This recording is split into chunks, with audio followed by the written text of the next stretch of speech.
What is up na naman sa inyo mga kapalaboy? Now is the time that kailangan ko na mag-impake kasi I will have a special vacation with my wife.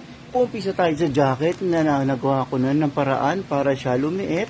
Ang jacket ko po ay na airtight na. Ilalagay ko na lang po siya sa bag. And then, boom! Or aking shoe spikes. Alag ko lang po siya dyan para hindi po kayo madulas sa snow. Ang aking gamit na actually pang isang linggo na.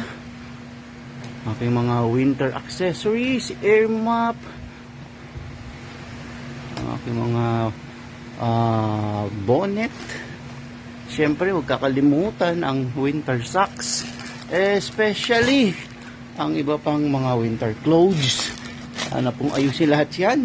At lahat po sila ay naka-airtight para po magkasya sila sa aking bagahe. Para po hindi kayo madulas habang naglalakad kayo sa snow.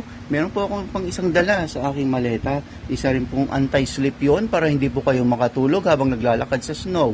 Joke lang. Ito po ang mga anti-slip na shoes. Mga kapalaboy, maraming salamat ulit sa pagpapanood sa vlog kong to. Muli, for more travel tips and vlogs, lagi nyo pong subaybayan ang inyong palaboy, si Crosby Boy, lumalaboy hanggang saan sa kontinente.